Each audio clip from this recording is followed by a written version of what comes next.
Hello and welcome. I'm Dan McDermott. You normally see me hosting Google Plus Week, our tech show here on Google, YouTube, and Justin TV, but I also am a publisher of newspapers in Virginia. One of them is in Lynchburg, Virginia, and from that area I am joined by State Senator Steve Newman from the 23rd District in Virginia. Steve, welcome. Thanks for being on the show today. Hi, Dan. Nice to be with you. Appreciate all that you've done. Appreciate following you over the last little bit on the net. Thank you. And in full disclosure, Steve and I are friends. He hired me for my first radio job about 87 or 88 or something when we were young and tall and skinny and all that stuff. So we go way back. He's a good stand-up guy. Steve Newman is, I guess you just won your fourth or fifth term, Steve. But we just did win the fifth term. It'll be my 21st year in the state legislature in Virginia. Okay, so you've seen a lot. You're a senior senator now, despite still being in your 40s. And so I guess I'll begin at this. In Virginia, it's a conservative state, and Steve actually is in the most Republican district in Virginia, the 23rd district. So he's a strong, Republican leader in that state. And what we want to talk about is what I guess is sort of a debacle or fiasco with the Virginia primary for the Republican side. So I'll give you a little brief history here. The front runner in Virginia is Newt Gingrich. In the polls, he was the leader right before the candidates had to turn their petitions in to get on the Virginia GOP ballot. So the first inkling I got that something was wrong was Pat Mullins, who's a mutual friend of mine and Steve's. He's the chairman of the Republican Party of Virginia. We've known him for 20-some years. And he's a friend of mine on Facebook. That's another social network. So anyway, Pat Mullins put a message on Facebook saying that it was going to be a squeaker whether Newt Gingrich qualified for the ballot. And this was a shock because he's the front runner in Virginia. I was like, what in the world's going on? And then we found out Rick Perry didn't have enough signatures. So now the only two candidates that will be on Virginia's primary are Mitt Romney, former Massachusetts governor, and former Republican Speaker Newt Gingrich. So then Newt Gingrich's campaign came out and said this is outrageous and we'll launch a vigorous write-in campaign. Then we found out there is no write-in option in a Virginia primary. And adding confusion to this, in Virginia, there's no party registration, so anyone can vote in this. There's no Democratic primary because Barack Obama will run for re-election and will be nominated at their state convention. So they're not going to spend the money to have a primary, obviously. So anybody can vote in this. So you could have Democrats voting for Ron Paul if they think he's the weaker candidate, or Mitt Romney if they think he's the weaker candidate to sabotage things. And Republicans do this. I mean, this is common in Virginia. My dad, who's a dyed-in-the-wool conservative, voted in the Democratic primary for Barack Obama because he said it might be his only chance in life he can ever vote against Hillary Clinton. And then he voted in the general election for John McCain. So anyway, that's where we are. Steve, what on earth has happened in Virginia? Our system in Virginia is probably one of the most arduous anywhere in the nation as far as the difficulty to get onto the ballot. And, that has served us in a reasonable manner in the past when we have had a lot of guys who thought about running, for instance, for governor or for some of the other statewide offices. But clearly, when you come to a process whereby the presidential candidates are running, it's problematic because you end up with 50 different rules and regulations, and this one that stands out as an extremely high bar. So to me, I think this ends up being a bit of a failure of our system that we have in Virginia. It also is a failure, I think, a bit on our party that they were not pushing these candidates, probably back in June and July to actually get going with these petitions. But wherever the failings are, the real losers end up being the state of Virginia and our constituents here in Virginia. The state of Virginia is going to become somewhat irrelevant, and if Ron Paul is elected in just a two-man race, the outcome will be questioned. But then also our citizens, I have heard from many of my conservative citizens who are saying, listen, I don't have a voice, I don't have an option now, and is there anything that you can do about it? So the system, I think, is one of the more difficult around, but the real losers is the state of Virginia and the citizens. Well, I guess let's get into the detail. In Virginia, to be on the ballot, you have to have, I think, 10,000 signatures, and there are, I guess, 11 or 12 congressional districts. There's 11, right? Okay, so there are 11 congressional districts, so you have to have at least 400 signatures from each congressional district, and you have to have only a registered voter in Virginia can gather the signatures. So it's a challenge, and Virginia so it's strict. And Larry Sabato, the brilliant University of Virginia political science professor, he said that this is crazy. So then, to add another twist, Ken Cuccinelli, who we both know, is the Attorney General of Virginia. You served with him in the Senate for a number of years before he became Attorney General. Ken Cuccinelli initially said he was going to call for the state to redo the rules or go back. You want to explain that a little bit? And Sure. I mean, Ken Cuccinelli, I think, is a brilliant lawyer. He really is an asset to Virginia in many ways, certainly an asset to conservatism. But as the chief law enforcement officer for the state of Virginia and the chief lawyer for the governor and the rest of the Commonwealth of Virginia, he was in a tough position because I think at first he very much was concerned about the fact that Virginia was going to be somewhat irrelevant and some fantastic candidates for president were not going to be on the ballot. But in the end, I think that his moving away from that position has much to do with the fact that as far as a legal matter, it would be very difficult for the General Assembly to come in after the fact and change the rules. I think that would position the courts to intervene and say that we had changed the rules in the middle of the game. And number two, really personally, it will be the Attorney General that will need to defend the State Board of Elections and Charlie Judd and all the others on that state board when the lawsuits are brought by Governor Perry and by Newt Gingrich. So he was going to put the Attorney General, I think, in a very difficult situation legally and also as far as defending the current lawsuit that's out there. that's another guy from Lynchburg, Charlie Judd, who's a former Republican Party leader and now is in charge of the State Board of Elections. He's another. We both knew him from Lynchburg years ago. Sure. So these are all. That's the reason I wanted you on because you know all these players involved.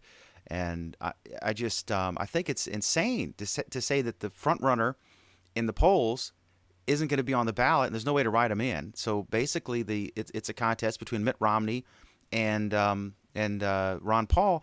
And then the thing is, it's going to be embarrassing on Super Tuesday because they're all going to be saying, especially if Ron Paul wins and Mitt Romney wins a bunch of other things. This could be the only state Ron Paul wins. I like Ron Paul, but I think if all the candidates were in there, I doubt he would have come in first place in Virginia.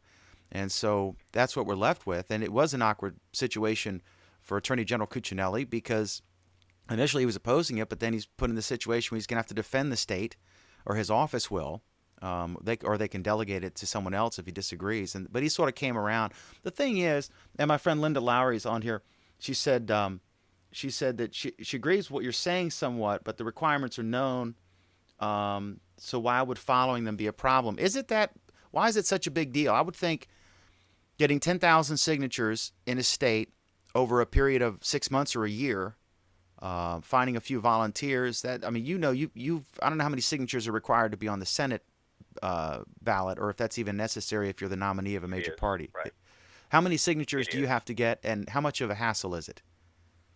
Well, the number that are required for the Senate is 250, which is not a very high bar.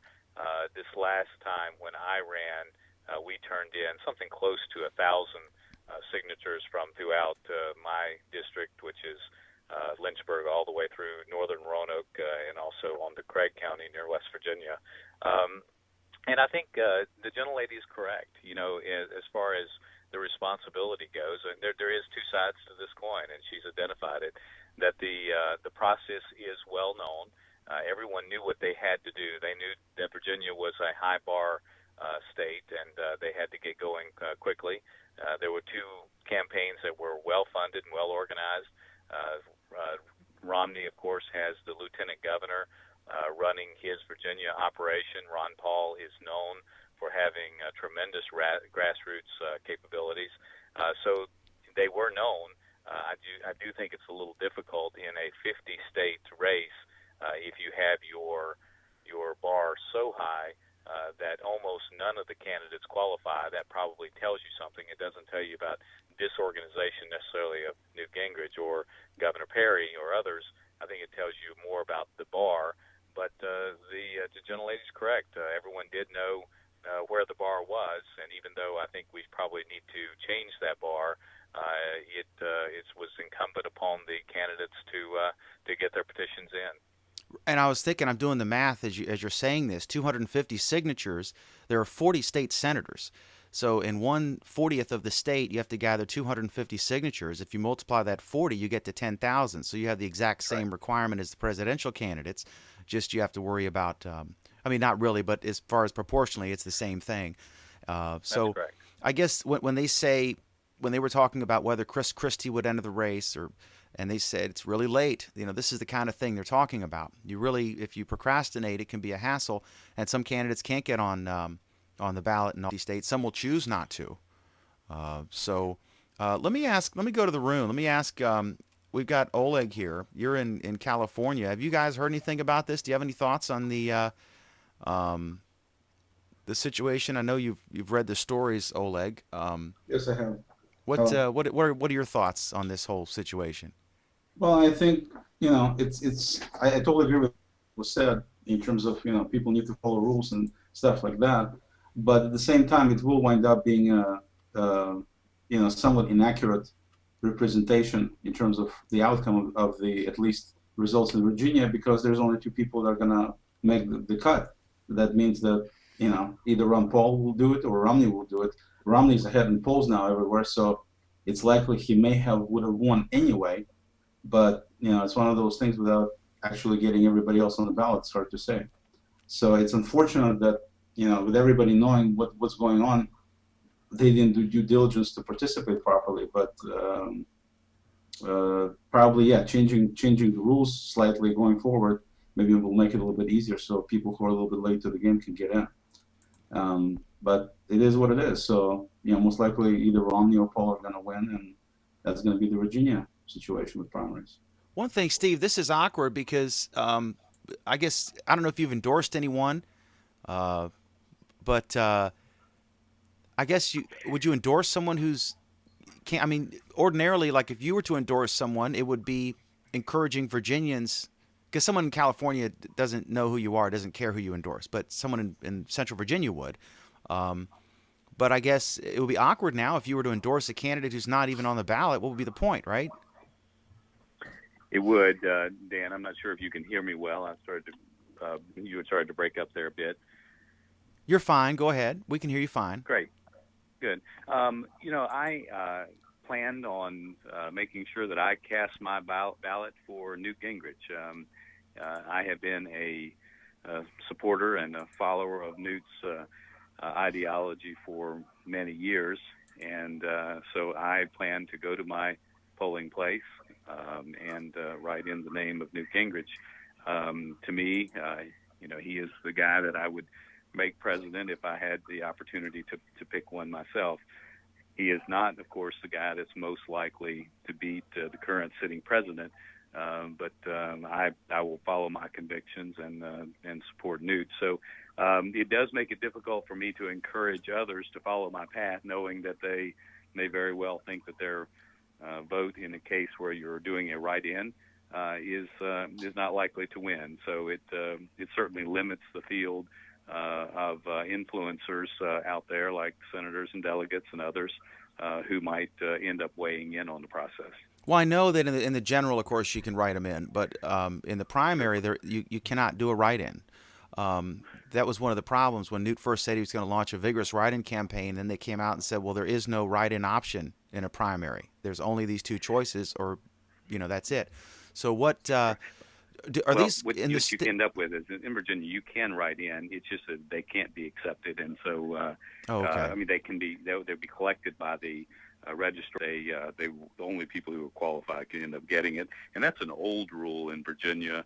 I also don't think that's a very good rule, but that's certainly an old rule in Virginia. But that's only for primaries, right?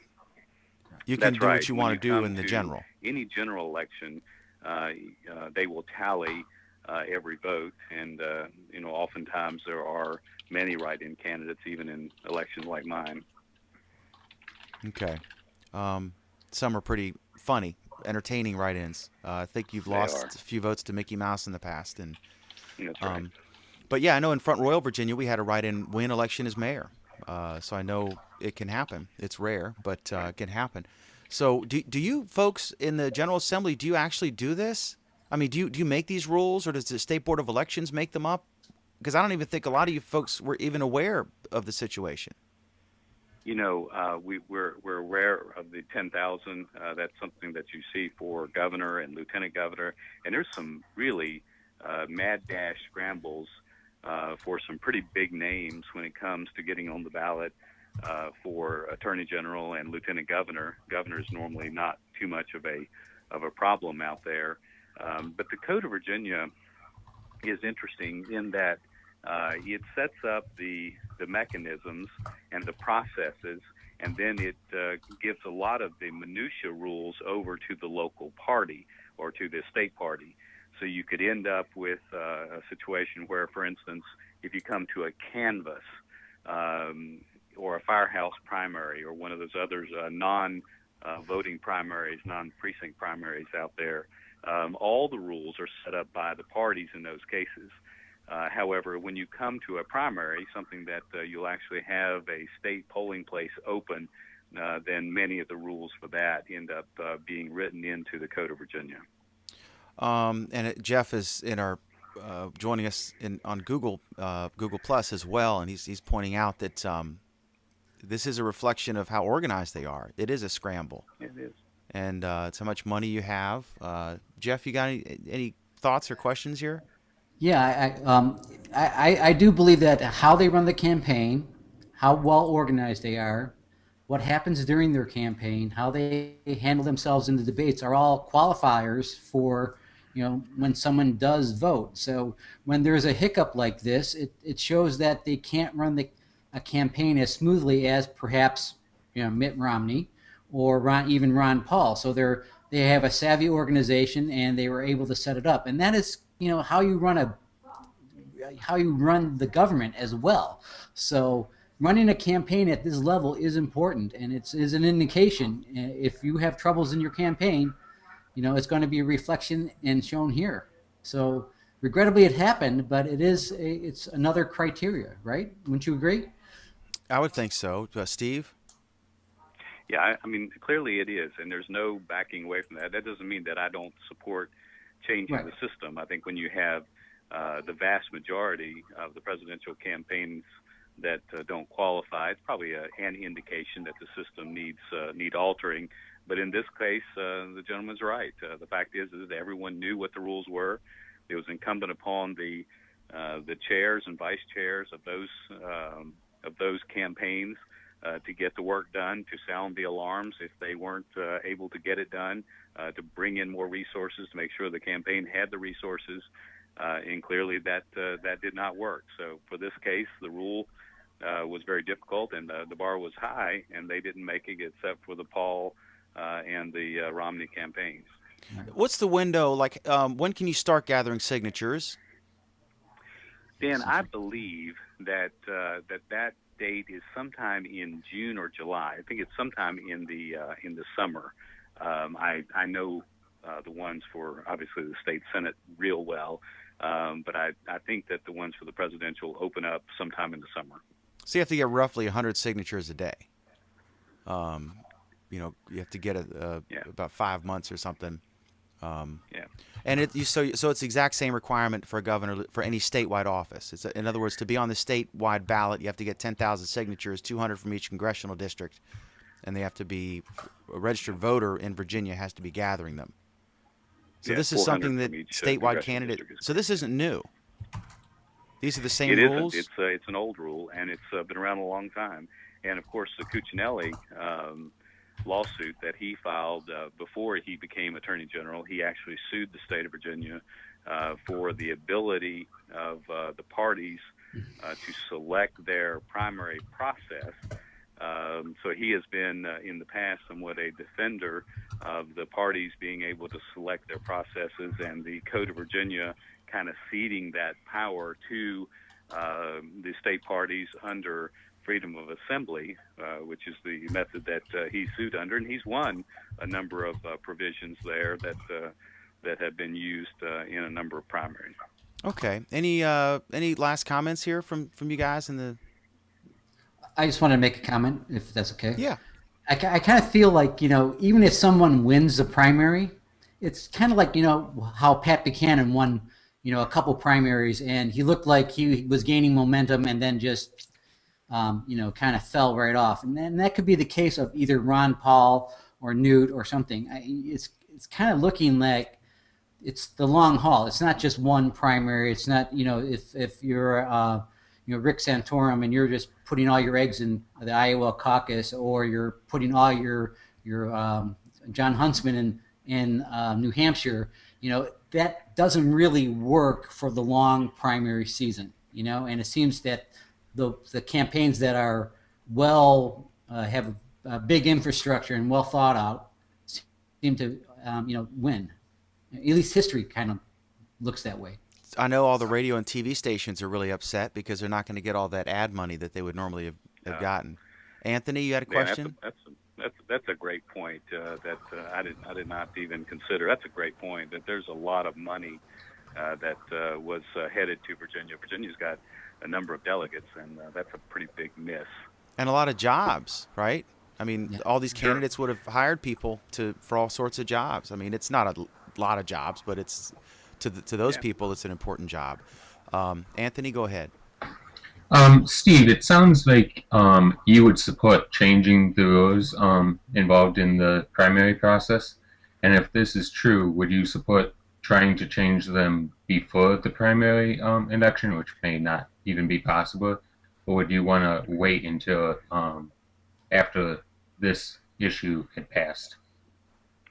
I would like to change them if emotionally, obviously I'm kind of a fan of Newt Gingrich, and I think he can bring great change, positive change to the country. But I don't believe that legally we can do that. I think we would have a difficulty with the courts if we came in on a federal election, had stated rules and regulations, and then after the fact changed the rules and allowed others to come in. I just think that probably would set us up for a lawsuit probably by the Romney or the Paul campaign that we simply could not defend. And Oleg, I know you were born in Russia and now you're an American citizen, and you're going through this same issue at home. I mean, I guess rules are rules, and maybe it's a bad system in a way because they couldn't, all these front runners couldn't meet the test, but you can't really go back and change the rules after your preferred candidate didn't do well. Absolutely. And I'm also a fan of Newt's, for a lot of different reasons. But at the same time, I guess one thing I would ask Steve is how much, and that's even though I've been a citizen for a while, in terms of the details of politics, I'm not that astute on that. So I'm just wondering how much difference in the final election does this particular one Virginia situation play out, if any? If you go back to history, it will not be much, at least recent history. In recent history, you have seen conventions that are really just coronations, and once through the electronic media, when momentum starts to gather, a single candidate generally does emerge before they hit the halfway point, and basically it's over. So, on the Tuesday in March, it will be a Super Tuesday. there will be a number of other states that go, and so basically I think much of the momentum will be taken care of by the states. I just think it's sad that Virginia will be a footnote in that, and there'll be a big asterisk beside whatever happens in Virginia, and many Virginians just won't have an opportunity to participate, and I just hope that doesn't follow through to the general election where there's more apathy because they were not able to have an impact. And people are going to be constantly reminded in the news coverage on Super Tuesday election night in March and leading up to that and throughout the whole election campaign. Every time they discuss the results, they're going to say, oh, but this is a weird case because Virginia's screwed up and nobody qualified, you know. How many delegates are there? In Virginia? That's a good question. It is based on the number of congressional seats, and then there is a factor on top of that. I don't really know how many there are. Something tells me that there is a number of congressional seats plus the national committee man and the national committee woman or something like that. But I don't know exactly how many Virginia has. Electors are you add the 2 senators and the congressional together. So Virginia, we have 11 congressmen and we have 2 senators, so we'd have 13 electoral votes, but the convention's different. Steve's right. And sometimes what Steve said has been true in the Republican recent history where it's pretty much a blowout early on. But of course, in the Democratic contest, it was a real nail biter between Barack Obama and Hillary Clinton, and Virginia mattered, you know. So, okay. Well, Steve, I want to thank you very much for taking some time out. I know you were hanging out with your kids, enjoying your day off, which you don't get too many of. Now that it's post-election, you get no days off before the election, but now that your election's over, you can rest. So I wish you well, and I thank you very much for hanging out and discussing this with us. Great. Have a good night. Thanks. Great. That's State Senator Steve Newman, Republican of Lynchburg, Virginia's 23rd Senate District. Thanks for watching.